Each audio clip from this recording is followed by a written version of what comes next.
ہاں زمل وہ صحیح کہہ رہا ہے ہاں زمل وہ صحیح کہہ رہا ہے بیٹا، گھر آئے مہمانوں کی خدمت کرنا تو ایک اچھے میزبان کا فرض ہوتا ہے، جاؤ شاباش، رمیسہ بیگم نے پیار سے اس کی گال سہلاتے ہوئے کہا، جس پر زمل پھیکا سا مسکرا کر اس بات میں سر ہلا گئی۔ مما آپ یہاں بیٹھے، میں حنان کو آپ کے پاس بھیجتی ہوں، زمل نے انہیں ایک چیئر کھسکا کر ایک ٹیبل پر بٹھاتے ہوئے کہا اور جبرن مسکرا کر وہاں سے چلی گئی، جبکہ رمیسہ بیگم کو عاطف کا یہ رویہ بہت چبھا تھا، پتہ نہیں کیوں وہ بہت بدل گیا تھا۔ فاطمہ اسرا کب واپس آئے گی؟ ادینہ تائی نے پلیٹوں کا سیٹ ڈائننگ ٹیبل پر رکھتے ہوئے فاطمہ سے پوچھا۔ ہاں فاطمہ اس بار تو اسے گئے ہوئے 2 مہینے ہونے کو آئی ہی نہیں واپس، ٹھیک تو ہے نا وہاں؟ تم نے کوئی خیر خبر پتہ کروائی؟ کسی کو بھیج کر پتہ کروانا تھا۔ سدرا چھوٹی تائی نے بھی سیلڈ کاٹتے ہوئے ایک نظر توے پر روٹیاں ڈالتی فاطمہ کو دے کر اسے پوچھا۔ جی بھابھی الحمدللہ وہ بالکل ٹھیک ہے، اگلے ہفتے آئے گی انشاءاللہ۔ ماشاء اللہ سے اس کے امتحان تو ہو گئے ہیں، بس پریکٹیکل رہتے ہیں، وہ دیتے ہی آ جائے گی اپنے گھر۔ اسرا کے بارے میں بات کرتے ہوئے فاطمہ کے لہجے میں فخر تھا، محبت تھی، اس کی بات سن کر چھوٹی تائی اور بڑی تائی دونوں نے ایک دوسرے کو معنی خیزی سے دیکھا تھا۔ ویسے بہت بڑا جگرا ہے تم دونوں کا، جو کلوتی جوان جہان بیٹی کو دوسرے شہر بھیج دیا، کہیں کوئی اونچ نیچ ہو گئی تو کیا ہوگا، کون ذمہ دار ہوگا؟ بڑی تائی نے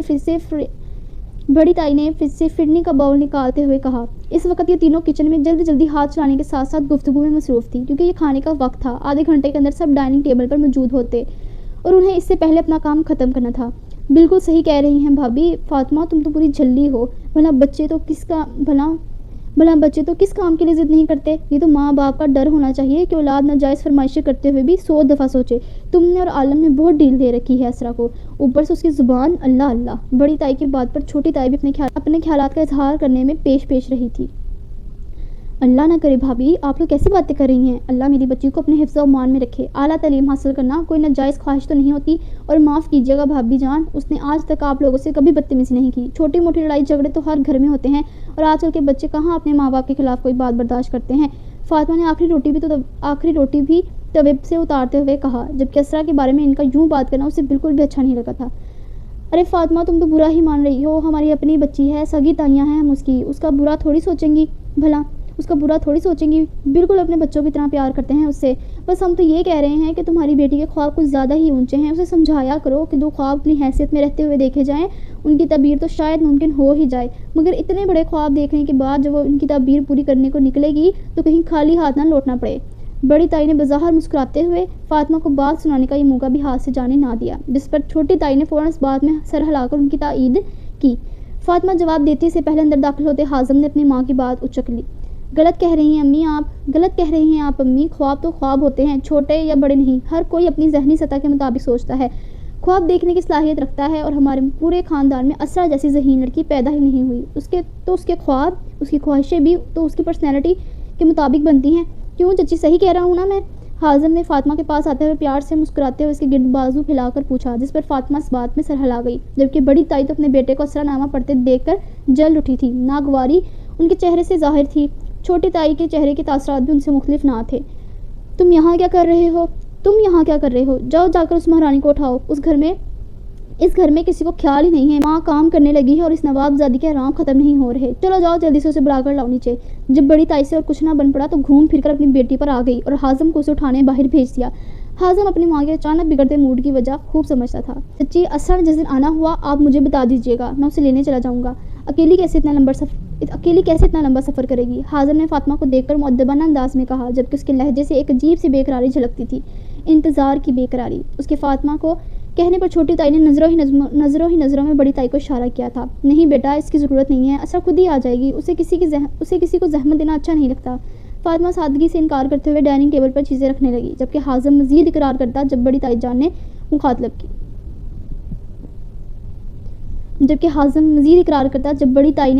کی۔ حازم تمہیں ایک دفعہ کہیں بات سمجھ میں نہیں آتی؟ جاؤ جا کر بلا کر لاؤ ندا کو، بڑی تائی نے اسے گھرکتے ہوئے کہا۔ جا رہا ہوں، تھوڑا صبر بھی کر لیا کریں، حازم ناراضگی سے کہتا ہوا کچن سے باہر نکل گیا، جبکہ بڑی تائی کے چہرے پر پرسوچ تاثرات تھے۔ Well done S S P Sahir Israr Ali, آپ کی پروگرس دیکھ کر تو لگتا ہے بہت جلد آپ میری سیٹ سنبھال لیں گے۔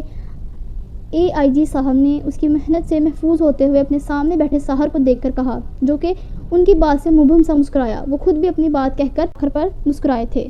مرتبہ اور رزق دینے والی ذات تو صرف اللہ کی ہے، جسے چاہے جیسے چاہے جتنا مرضی نواز دے، اور باقی اس کامیابی میں میری اور میری ٹیم کی سٹاف اور میرے اسٹاف کی دن رات کی محنت شامل ہے. اس کا کریڈٹ مجھے اکیلے کو دینا ناانصافی ہوگی.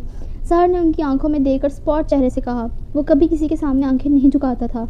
امپریسو ساحر, اس میں کوئی شک نہیں کہ آپ کی ٹیم نے بھی اس میں بہت محنت کی ہے, مگر کروانے والے تو آپ ہی ہیں. آپ سے پہلے بہت سے آفیسرز اس پوسٹ پر آئے. ان کی رپورٹ دیکھ کر, ان کا اسٹاف پر کنٹرول دیکھ کر ہمیں بڑی مایوسی ہوتی تھی کہ ہمارے ملک کا کیا بنے گا, مگر جب سے آپ اس شہر میں اس پوسٹ پر فائز ہوئے ہیں, صورتحال قابو میں ہے. نو ڈاؤٹ کہ اس کے پیچھے آپ کی بے شمار محنت ہے. یہ آپ کے اسٹاف پر کنٹرول ہی ہے جو وہ بالکل سیدھے ہو کر اپنا کام اب پوری ایمانداری سے کر رہے ہیں, ورنہ چھوٹے اسکیل سے رشوت لینے کے اس عمل نے پولیس ڈپارٹمنٹ کو بدنام کر کے رکھ دیا ہے. اینی ویز, آپ جیسے قابل آفیسرز کی ہمارے ملک کو بہت ضرورت ہے. Always stay honest with your country, with your job. AIG صاحب نے سنجیدگی سے پہلے اس سے گزشتہ حالات کا تذکرہ کیا اور آخر پر مسکراتے ہوئے بات ختم کی. ساحر ان کی بات سن کر سر کو ہلکا سا خم دیتا ہوا مسکرایا تھا. I object to you sir. کسی بھی معاشرے میں رشوت اور ناانصافی تب عام پھیلتی ہے جب وہاں کے اعلیٰ عہدوں پر فائز افسران اس میں مبتلا ہوں. ہمیں بس خود کو سنوارنے کی ضرورت ہے. معاشرہ سنورنے میں دیر نہیں لگے گی. Thank you. اللہ حافظ. اپنی بات کہہ کر وہ اپنی جگہ سے اٹھ کھڑا ہوا تھا اور انہیں مخصوص انداز میں سلیوٹ کردہ آفس سے باہر نکل گیا. اس کے پیچھے AIG صاحب کے چہرے پر متاثر کن مسکراہٹ تھی. Good evening sir. AIG صاحب کے ساتھ میٹنگ آج کچھ زیادہ لمبی نہیں ہو گئی؟ وہ کوریڈور سے چلتا ہوا اپنے آفس کی طرف جا رہا تھا جب SP رافعہ اچانک وہاں نمودار ہوا. اس کے ہم قدم چلتے ہوئے وہ غیر سنجیدہ لہجے میں پوچھ رہا تھا. گڈ ایوننگ SP رافعہ, آپ نے اپنا کام ختم کر لیا؟ سحر نے اس کے ساتھ چلتے ہوئے اسپاٹ سے چہرے سے پوچھا. سنجیدگی اور کم گو اس کی شخصیت کا حصہ تھی. یس سر, فائل ریڈی کر کے آپ کی ٹیبل پر رکھ دی گئی ہے. رافعہ نے تابعداری سے سر ہلاتے ہوئے کہا. گڈ. سنجیدگی سے کہتے ہوئے وہ چلتا ہوا اپنے آفس میں داخل ہوا تھا, جبکہ اس کے ساتھ چلتے رافعہ نے باقاعدہ دروازے میں رک کر اندر داخل ہونے کی اجازت مانگی تھی. وہ اس سے 1 سال جونیئر تھا. اس کی سحر سے بہت اچھی دوستی بھی تھی, مگر وہ اپنے سینئر کے احترام اور عزت کے معاملے میں مؤدب تھا. سحر نے اس کے دروازے میں رکنے پر اسے اندر آنے کا اشارہ کرتے ہوئے اپنی کرسی سنبھالی. رافعہ اندر داخل ہوتا ہوا آ کر اسے اشارہ کرنے پر سامنے والی کرسی پر بیٹھ گیا. گڈ SP رافعہ, فرائیڈے کو یہاں ریڈ کرنے کی ساری تیاری مکمل کروا لیجیے گا. میں خود آپ لوگوں کے ساتھ جاؤں گا. اس بار ان حرام خوروں کو میں بخشنے کے موڈ میں نہیں ہوں. سحر نے فائل دے کر اس بات میں سر ہلاتے ہوئے اسے بند کرتے ہوئے گہری سنجیدگی سے کہا. اوکے سر, یہ تو ہو جائے گا. ویسے ایک بات تو بتائیے, کہیں AIG صاحب نے اپنی بیٹی کا رشتہ تو نہیں مانگا آپ کے لیے؟ رافعہ نے پہلی بات بڑی سنجیدگی سے کہتے ہوئے آخر پر آنکھوں میں بے تحاشا شرارت لیے ہوئے اسے دیکھ کر پوچھا. وہ جو فولڈر سے دوسری فائل نکال کر اسے پڑھنے والا تھا, رافعہ کی بات پر کھا جانے والی نظروں سے اسے دیکھنے لگا. سوری سر, مطلب اس بار بھی AIG صاحب نے صرف شاباشی دی, بیٹی کا رشتہ نہیں دیا؟ رافعہ نے افسوس کے سے لہجے میں کہا. پورے ڈپارٹمنٹ میں ایک رافعہ ہی تھا جو رونق لگا کر رکھتا تھا, اور اس سے زیادہ نرم دل بھی کوئی نہیں تھا. SP رافعہ, آپ کیوں میرے ہاتھوں سے قتل ہونا چاہتے ہیں؟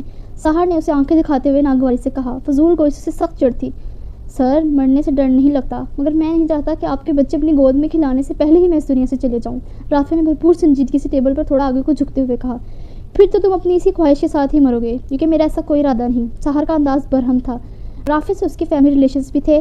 اس کے علاوہ رافعہ کا ان کے گھر آنا جانا بھی تھا, جس کی وجہ سے سحر اس کی بکواس سن لیا کرتا تھا, مگر وہ اسے 2 ہاتھ لگانے سے بھی گریز نہیں کیا کرتا تھا. سر, بچے کا دل نہ توڑیں, کر لینا شادی. ویسے بھی سال آپ 27 کے ہو جائیں گے, پھر تو AIG صاحب کی بیٹی بھی نہیں مانے گی. رافعہ نے ایک بار پھر پرزور کوشش کرتے ہوئے کہا, جبکہ AIG صاحب کی بیٹی کا نام وہ بغیر کسی وجہ کے نہیں لے رہا تھا. وہ اس SSP پر تقریباً فدا ہی تھی. وہ آئے دن بہانے سے پولیس اسٹیشن تشریف فرما رہتی, اور اس کا مرکز توجہ SSP ساحر ہوتا. اس کا سحر کے لیے آنا, اسے ملنے کا اصرار کرنا, یہ بات اس کا اسٹاف اور خاص طور پر رافعہ ضرور نوٹ کرتا تھا. باقی تو اس کے ڈر سے کچھ بول نہیں پاتے تھے, جبکہ رافعہ اسے تنگ کرنے سے باز نہیں آتا تھا. رافعہ, تم مجھے اس وقت سخت زہر لگ رہے ہو, نکلو میرے آفس سے. سحر نے اس کی بات کو اگنور کرتے ہوئے 2 ٹوک انداز میں کہا. رافعہ مزید اپنا ڈھیٹ پن دکھاتا. جب ٹیبل پر پڑے سحر کے موبائل پر زمل کالنگ لکھا دیکھ کر رافعہ ایک پل کے لیے کچھ بول نہ سکا. چہرے کی ساری شرارت پل میں ہوا ہوئی تھی. سحر نے دوسری بیڈ پر ہی کال اٹھا لی تھی اور زمل سے بات کرنے لگا. میرے آنے سے کیا ہوگا زمل, تم جانتی تو ہو مجھے اس طرح کی تقریبات میں کوئی دلچسپی نہیں. وہی اصرار. سحر نے کمزور سے لہجے میں منع کرنا چاہا, جبکہ زمل کو انکار تو دونوں بھائیوں نے کبھی نہیں کیا تھا. زمل صرف تمہارے لیے آؤں گا, ورنہ تم جانتی ہو کہ مجھ سے وہ شخص برداشت نہیں ہوتا. زمل کے بے تحاشا اصرار پر وہ مان گیا تھا, مگر لہجے میں کسی کے لیے ناگواری تھی. سحر پلیز ایسے تو مت کہو, میں ویٹ کر رہی ہوں تمہارا. زمل سے کہاں برداشت ہوتی تھی اس کی ناقدری. اس نے التجائی لہجے میں اسے ٹوکتے ہوئے کہا. سحر اسے جلد آنے کا کہہ کر کال کاٹ چکا تھا, جبکہ اس دوران رافعہ بغیر کچھ بولے سنجیدگی سے ٹیبل کو دیکھ رہا تھا, جیسے اس سے ضروری کام جیسے اس سے ضروری کوئی کام نہ ہو۔ اس کی کال ختم کرتے ہی رافعہ اس کی طرف متوجہ ہوا۔ کیا ہوا، سب خیریت؟ گھر سے کال تھی؟ رافعہ نے سرسری سا مسکرا کر پوچھا۔ ہاں، زمل کے گھر فنکشن ہے، وہیں پر آنے کا اصرار کر رہی تھی۔ ماں کو تو میں منع کر چکا، مگر اب زمل نے خود کال کی ہے تو مطلب جانا پڑے گا۔ تم اپنا کام ختم کر کے دیکھ لینا، اگر کوئی اور کام ہو تو سنبھال لینا، ورنہ مجھے کال کر دینا، اپنی چیزیں سمیٹتے ساحر نے عجلت میں کہا تھا، جبکہ رافعہ نے تابعداری سے اس بات میں سر ہلایا تھا۔ ڈونٹ وری سر، میں ہوں نا، رافعہ نے مسکراتے ہوئے سر خم کر کے کہا۔ ساحر اس پر ایک مسکراتی نظر ڈال کر اللہ حافظ کہتا آفس سے باہر نکل گیا۔ پیچھے رافعہ کتنی ہی دیر ایک چہرے میں الجھا رہا، کتنی ہی دیر۔ اس کے بارے میں سوچنا گناہ تھا، وہ کسی اور کی تھی۔ رافعہ کا دل یہ بات سمجھنے کو تیار ہی نہیں تھا۔ ایک خواب ہے جاگتی آنکھوں سے دیکھا ہوا، ایک مرض ہے میرے ذہن و دل میں پلتا ہوا۔ وہ سراب تھا، خیال تھا یا کوئی اندیکھا خواب، ایک آنسو ہے میری قسمت کی طرح ٹھہرا ہوا۔ اوکے ویورز، اپنا خیال رکھیں، اور آپ کو یہ ناول کیسا لگا کمنٹس میں اپنی رائے کا اظہار ضرور کریں۔ جلد ملتے ہیں ایک نئی ایپی کے ساتھ۔ اللہ حافظ۔